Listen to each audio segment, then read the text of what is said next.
Kapten Galatasaray, Ilkin Aydin, berdiri angkuh di hadapan media. Dengan rambut dikuncir rapi dan sorot mata meremehkan, ia membiarkan kata-kata tajam meluncur tanpa ragu. Megawati? Dia hanya petir sesaat. Indah, tapi cepat hilang. Para wartawan tersenyum geli, mencium aroma perang yang semakin pekat. Ucapan itu menggema ke seluruh Turki, bahkan menembus media olahraga Asia. Ilkin tahu betul apa yang ia lakukan, membangun tekanan, menggertak sebelum bertanding. Bagi Galatasaray, ini bukan hanya pertandingan. Ini tentang dominasi, tentang mempermalukan ikon tim lawan di hadapan ribuan pasang mata.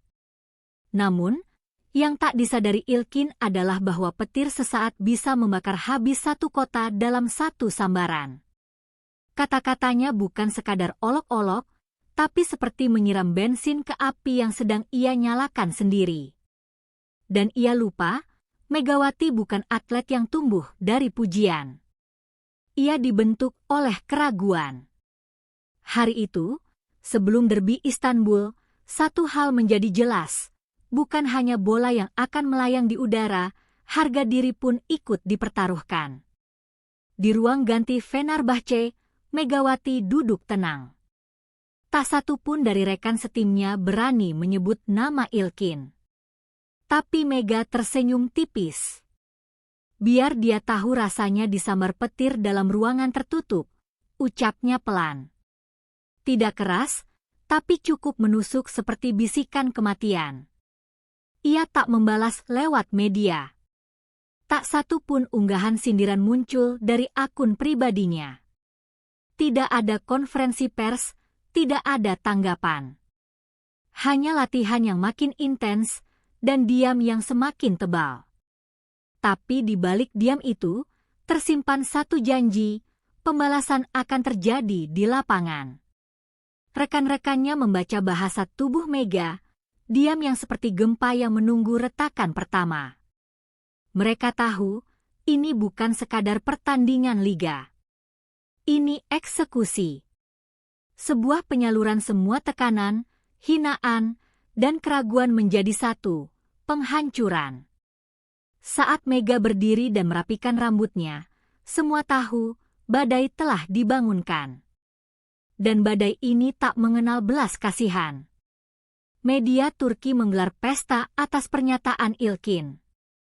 Judul-judul provokatif bermunculan, Ilkin tantang petir, Mega tak layak disebut bintang. Kolom komentar penuh dengan cemoohan terhadap Megawati, mempertanyakan mengapa pemain dari Asia Tenggara diberi panggung sebesar ini. Fans Galatasaray mencibir tanpa henti. Di jalanan, poster Mega disobek dan diinjak. Di media sosial, namanya menjadi bahan olok-olokan. Namun di tengah semua itu, Megawati tetap tenang. Ia membaca semuanya. Ia menyimpan semuanya. Apa yang mereka tidak tahu adalah bahwa Mega pernah melewati musim dingin Rusia, Liga Korea yang brutal, dan tekanan Asia yang luar biasa. Ia bukan pemain lembut. Ia pemain yang diajari bahwa dunia takkan pernah adil, jadi satu-satunya pilihan adalah menjadi lebih kuat dari ketidakadilan itu. Dan hari derby semakin dekat. Barat telah menyala, tinggal menunggu angin datang untuk menjadikannya badai. Lorong menuju lapangan seperti koridor neraka. Lampu-lampu redup menggantung rendah, pantulan sepatu terdengar seperti detak jantung sebelum eksekusi. Di tengah ketegangan, Megawati dan Ilkin akhirnya berhadapan. Tak ada ucapan, hanya tatapan. Mata Ilkin menyiratkan ejekan, tapi ada sedikit bayangan keraguan di sana. Mata Megawati dingin dan dalam, seperti jurang tanpa dasar. Ia tak perlu berbicara, tatapannya sudah cukup untuk membuat lawan bertanya-tanya, apa aku sudah membuat kesalahan? Suara peluit wasit terdengar di kejauhan, seperti denting lonceng gereja sebelum perang. Keduanya masih diam. Di belakang mereka, rekan satu tim menahan napas. Bahkan kamera pun seolah takut menangkap apa yang sedang terjadi di antara dua raksasa ini. Dan ketika keduanya berjalan ke lapangan, penonton belum tahu, mereka baru saja menyaksikan permulaan dari kehancuran yang akan dikenang selama bertahun-tahun. Peluit pertandingan dibunyikan. Set pertama dimulai dengan servis Galatasaray yang langsung mengarah ke Megawati. Ia mengangkat bola dengan sempurna, lalu bergerak seperti pender yang tak terlihat. Dalam satu lompatan, ia menghantam bola seolah menghukum udara itu sendiri. Bola melesat dan menghantam tepat di depan Ilkin. Pantulan keras membuat sang kapten terpental, tubuhnya terseret mundur beberapa langkah. Skor 1-0 untuk Fenerbahce, tapi rasa sakit di mata Ilkin lebih dari sekadar angka. Stadion sunyi sejenak. Bahkan fans Galatasaray tak sempat bereaksi. Di sisi lain, bench Fenerbahce meledak dalam sorak dan pelukan. Tapi Megawati hanya berbalik dan berjalan kembali ke posisinya, tanpa selebrasi.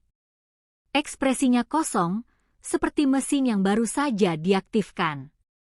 Ilkin berdiri kembali, tapi untuk pertama kalinya, ia tidak bicara. Tidak berteriak. Tidak memberi instruksi. Ia hanya menarik napas, mencoba menepis kenyataan, harga diri Galatasaray mulai retak dari dalam. Galatasaray mencoba bangkit. Mereka mengatur formasi, memancing Mega keluar dari zona serang. Tapi perhitungan mereka meleset. Dari sudut sempit, Megawati melompat dan melakukan spike silang yang menghantam dada middle blocker Galatasaray. Pemain itu terhuyung. Bola jatuh dan memantul liar. Skor bertambah, tapi lebih dari itu, rasa gentar mulai menjalar dari satu pemain ke pemain lain. Sorakan keras dari pendukung Fenerbahce memecahkan keheningan seperti palu godam menghantam kaca.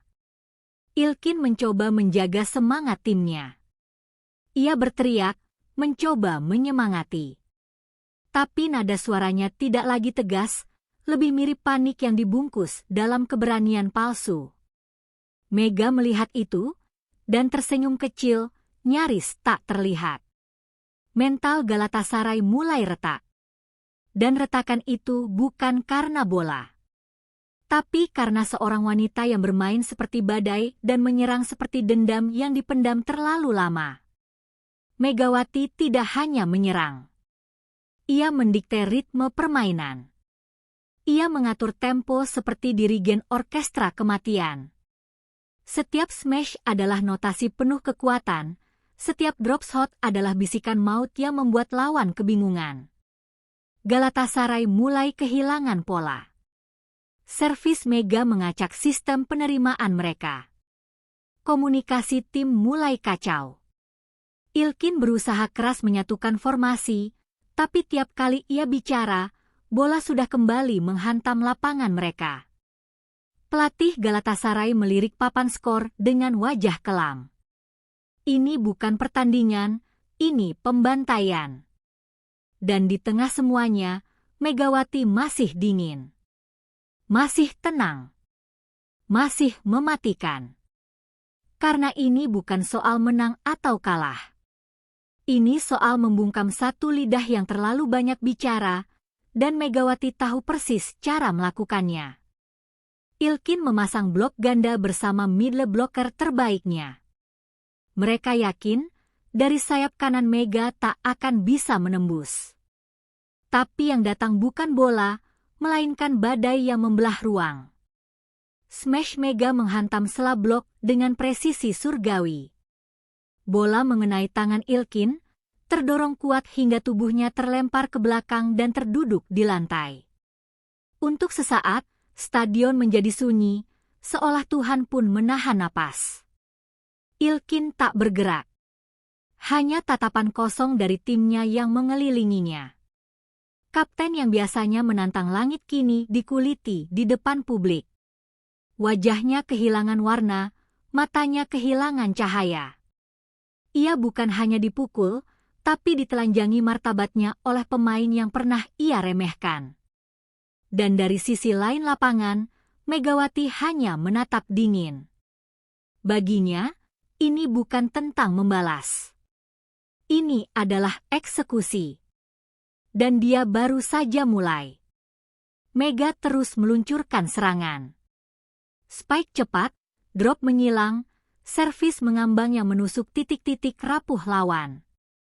Tapi tidak sekalipun ia melakukan selebrasi. Tidak angkat tangan, tidak teriakan. Hanya wajah setenang samudera sebelum tsunami. Komentator Turki bergumam pelan, hampir tak percaya. Dia bukan pemain, dia algojo. Setiap sentuhan bola dari Mega terasa seperti vonis. Galatasaray tak lagi bermain, mereka hanya bertahan dari runtuhnya kehormatan. Ilkin mencoba bangkit, tapi langkahnya berat. Teriakannya lemah, gerakannya tersendat. Para pemain lain mulai melihat ke arah pelatih, bukan ke kapten. Megawati tidak hanya menghancurkan pertahanan mereka, tapi juga struktur kepemimpinan mereka. Dan di bench Fenerbahce, tak ada sorak kegembiraan. Hanya diam penuh hormat. Semua sadar, ini bukan kemenangan biasa. Ini adalah penghakiman. Mega mundur. Tapi itu bukan langkah mundur, itu ancang-ancang. Ia berdiri di garis belakang, melirik net sejenak, lalu berlari. Lompatan penuh tenaga, tubuhnya melayang seperti panah yang dilepaskan dari busur dewa. Bola meluncur bagai roket, menghantam dua pemain bertahan Galatasaray yang hanya bisa berdiri terpaku. Bola menukik tajam ke sudut mati. Tidak ada upaya mengejar. Hanya keheningan yang lebih keras dari teriakan. Setiap poin menjadi luka baru. Dan luka-luka itu tak diobati oleh peluit wasit atau pelukan rekan. Mereka terbuka, basah, dan menyakitkan. Nama Ilkin mulai hilang dari teriakan fans. Ia tak lagi jadi pusat. Ia jadi beban. Megawati menatap dari seberang, bukan dengan kebanggaan, tapi dengan keyakinan. Bahwa yang sedang ia lakukan bukan kejam, melainkan perlu. Blok terakhir Galatasaray berdiri. Tinggi. 3 pemain bersiap. Ilkin di tengah. Sebuah tembok terakhir. Tapi Mega tidak ragu. Ia melompat dan menghantam bola dengan seluruh dendam yang ia simpan. Bola melesat, tepat ke wajah Ilkin. Suara benturan terdengar tajam, seperti palu godam menghantam batu nisan. Tubuh Ilkin terhuyung, terdiam sejenak sebelum jatuh terduduk untuk kedua kalinya. Stadion membeku. Penonton tidak bersorak, tidak bersiul. Bahkan fanatik Galatasaray pun diam. Karena yang baru saja terjadi bukan sekadar poin. Itu adalah penghinaan yang direkam ribuan kamera, dikirim ke seluruh dunia. Ilkin menunduk. Tangannya memegang hidungnya yang mulai berdarah. Dan dalam diam itu, Megawati hanya menatap. Tak ada ampun. Tak ada maaf. Hanya keadilan yang ditegakkan melalui smash. Pelatih Galatasaray segera meminta timeout. Wajahnya penuh peluh, lebih karena malu daripada lelah. Para pemain duduk, tapi tak satu pun menatap kapten mereka. Ilkin mencoba bicara, tapi suaranya serak, seperti bisikan dari seseorang yang sudah kalah sebelum peluit akhir. Di sisi lain, Megawati duduk bersila. Tenang. Hening. Seperti biksuni yang sedang bermeditasi di medan perang. Tapi matanya menyala. Menatap net seolah net itu dinding antara dia dan keadilan penuh. Pelatih Fenerbahce tidak memberi instruksi. Ia tahu, Mega sedang di zona yang tak bisa disentuh. Biarkan ia menyelesaikan ritualnya sendiri. Biarkan petir menyambar sampai tanah hangus. Time out usai. Galatasaray kembali ke lapangan bukan sebagai tim, tapi sebagai korban yang pasrah. Dan Megawati berdiri perlahan, seolah tengah mengenakan jubah algojo terakhirnya. Permainan dilanjutkan. Galatasaray mencoba bertahan, namun upaya mereka rapuh. Mega menyerang dari sudut kiri, lalu kanan, lalu dari posisi yang tak masuk akal, pojok lapangan, diagonal sempit, dalam kondisi off balance. Satu spike dari sudut kanan mengenai wajah libero Galatasaray yang bahkan tak sempat bereaksi. Tubuhnya jatuh, dan wasit menghentikan permainan sementara. Arena terdiam lagi, bukan karena duka, tapi karena takut. Megawati tak sedang bermain bola. Ia sedang menghancurkan jiwa. Di bangku cadangan lawan, pemain pengganti mulai menunduk. Beberapa tak lagi memandang lapangan. Mega telah berubah. Bukan lagi atlet. Ia kini gladiator yang tak mengenal belas kasihan. Dan di tengah arena, darah, keringat, dan ketakutan membaur dalam satu atmosfer penghancuran total. Set terakhir. Mega kembali melompat. Smashnya diarahkan lurus ke Ilkin. Lagi. Bola menghantam perut sang kapten. Ilkin jatuh berlutut, terengah, tak lagi mampu berdiri. Tidak ada tangan yang terulur membantunya. Rekan-rekannya sibuk menyelamatkan sisa-sisa kebanggaan sendiri. Ilkin tidak berbicara. Ia tahu, kepemimpinannya sudah runtuh. Matanya kosong, tidak lagi marah, hanya hampa. Megawati berdiri tegak di seberang net. Ia tidak mendekat. Ia tidak mengejek. Tapi tatapannya menyayat lebih tajam dari ejekan manapun. Ia telah menyelesaikan misinya. Dan di sana, di lantai dingin Stadion Istanbul, tubuh seorang kapten runtuh. Tapi yang benar-benar hancur adalah jiwanya. Peluit akhir ditiup. Skor jelas, tapi tak penting. Galatasaray kalah telak. Tapi lebih dari itu, mereka dihancurkan. Di depan publik sendiri, oleh seorang pemain yang mereka olok-olok sebagai petir sesaat. Ilkin berjalan keluar lapangan tanpa menoleh. Kepalanya tertunduk, tanpa kata, tanpa salam. Ia bukan lagi kapten. Ia hanya nama dalam berita buruk. Sejarah yang akan dikenang, bukan karena kejayaan, tapi karena kejatuhan. Sementara itu, Megawati berdiri di tengah lapangan. Tidak mengangkat tangan, tidak bersorak. Ia hanya menatap ke langit, sejenak memejamkan mata. Ia tahu, malam ini, namanya telah diukir. Bukan di papan skor, tapi di dalam ingatan ribuan orang, dan di neraka yang kini menjadi rumah bagi